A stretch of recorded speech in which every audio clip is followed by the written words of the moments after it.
told in the past that Finland is pranking on Nigeria. Each of Simon Ekpa, let me say, case is not being, taken serious in Finland. They actually know they are trying to fulfill the law. First and foremost, Finland is having 100% on the case of human rights violation. There are zero tolerance of violating human rights in Finland. That's why you see what is going on. They allow Simon Ekpa this kind of space or privilege because actually they know he is not capable. I don't really understand. The government of Biafra in exile is doing well today because Simon Ekpa actually did well in the past. He was the prime minister before Nigeria roped him in, on accusation of sponsorship of terrorism. And actually, Finland has come out to understand the reason, the motive behind remittance of $100 million into Biafra donation or donors account in Finland. So Simon Ekpa has been exonerated. Come what may, whatever step Finland has allowed Biafran government to take in favor of Simon Ekpa, I think is highly welcome, allowed by Finnish government.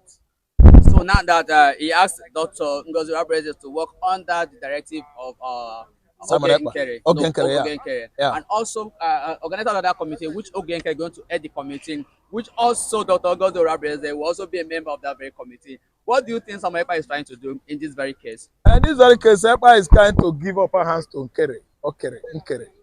Ogenkere, I think, could not be the head. Ngozi is also the head. The committee you are talking about, you've not told me the name of the committee, but all I know is that the person that is doing virtually well right now in Biafran government in exile is Ngozi Obreze.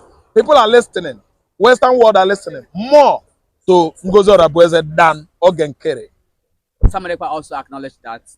Also give her that yes, she's still the deputy prime minister in exile, and also she's also the the COS of the United States of Biafra. I also acknowledge that, and also I also applauded our college despite the battle between the both camp, Ogenkere camp and Dr. Ngozi Obreze camp. But what will you say that Mazen Simon Ekpa is trying to do? Is he trying to make sure there is a peace between the two camps, both Ogenkere camp and Dr. Ngozi Obreze camp? Yeah, it's true. It's bringing not only calm, that's the serenity. Anyway, calm is right, the right word anyway. But if you ask me, I would say it's bringing serenity between the two. That's peace. So that from there, that angle, the leadership of our government in exile will commence rightfully. So it's a good step by Simon Ekpa, and at least indicating that the prime minister under his administration, Ngozi Obreze, preside.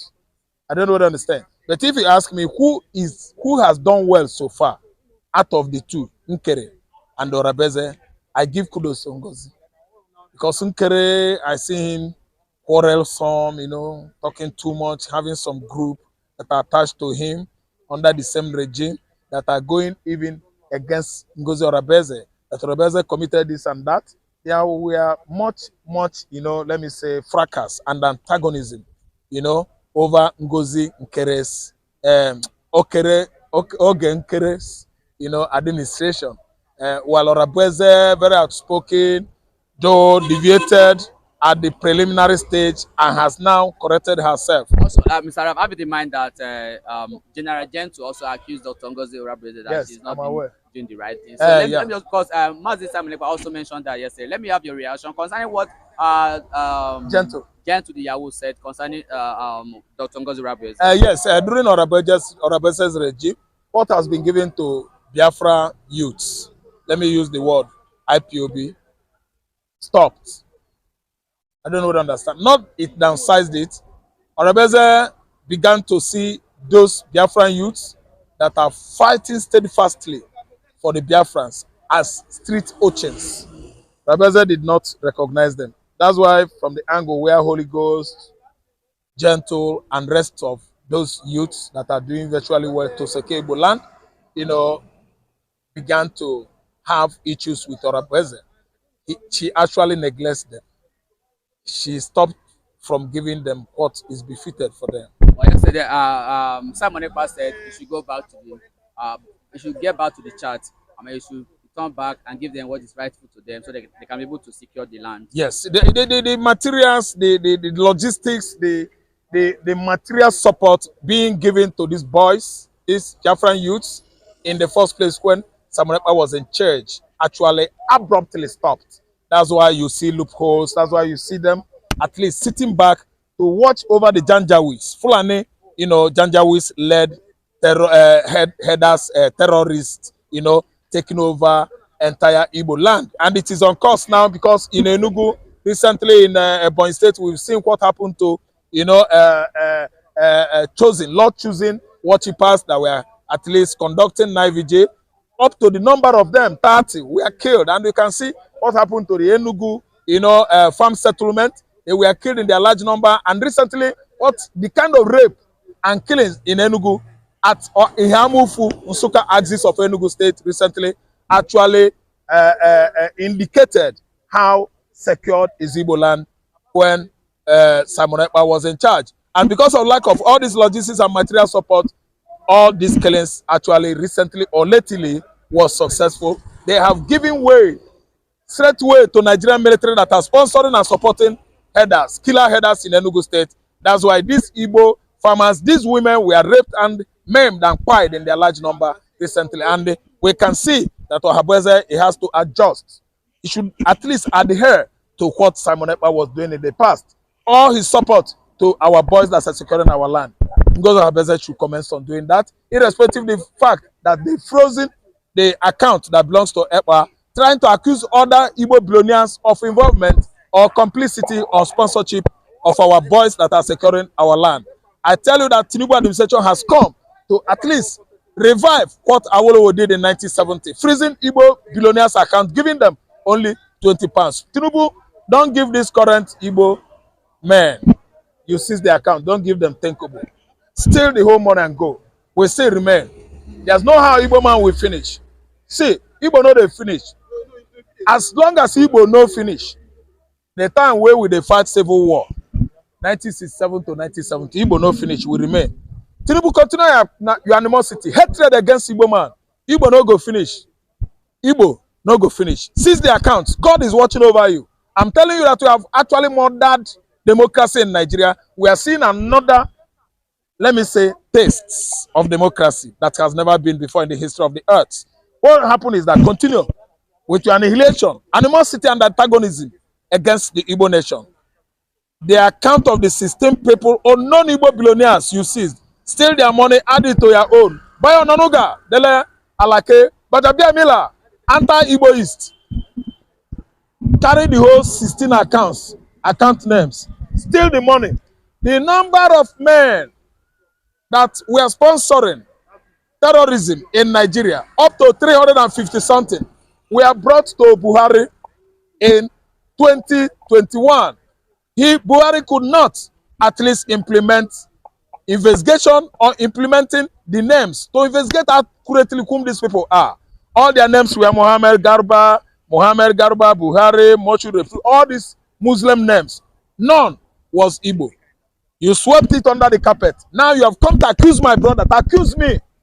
If you accuse Igbos, you accuse IPOB, you accuse the whole Igbo men. IPOB meaning indigenous people of that land. We the Igbos, you are accusing us seizing our money to the tune that you are supporting what your uncle Awolowo did 55, 54 years ago. Continue doing it. The Igbos must be growing on daily basis. Nothing could ever stop us. And coming out or releasing of Finland Kanu is very paramount. The whole world is watching. Kanu is coming out. It's coming out. Also, a man from Cameroon, one prophet from Cameroon, also prophesied the release of Mazi Nnamdi Kanu, and also prayed that Nigerian government should make sure that they release Mazi Nnamdi Kanu. Yesterday, I also interviewed on this very channel that Donald Trump and Putin joined together and said that Nigeria federal government should make sure that they release Mazi Nnamdi Kanu immediately. But before then, let me also ask you what took place in the Enugu State. What do you think that Peter Mba is doing that allows such massacre to take place in Peter Mba is sleeping. Peter Mba, spermatozoa that produce Peter Mba, that actually fertilized Peter Mba's mother, is from North, is Fulani, Janjaweed. His paternity is straight to that place. North. The Janjaweeds impregnated all their grandmothers and mothers during the Nigerian Biafran Civil War, when actually the Fulani military officers were at least absconding with all Enugu women, some part of Ebonyi State angle, you know, they have absconded with them into Kano State. It happened in various land in Igbo, in various regions in Igbo land. They absconded with our women, and the Enugu State governor you've seen today, Hope Uzodinma governor you've seen today, are the product of those women absconded by the Fulani Janjaweeds into the northern region. That's why their behavior could not be actually Igboist. They are not Igbos. They are anti-Igboist. Yes, they are not Igbos. So what is it? Do you think that can ever make an Igbo man to turn his back against his brother? His mother's sisters are dying, and they are talking bullshit, doing other things. Have you seen such thing in the Mid-Belt or even in Southwest? They all protected their states. But the Igbo governors, all of them are errand boys to Fulani Janjaweeds. It's because their Igbo paternity is questionable. Look at Soludo today.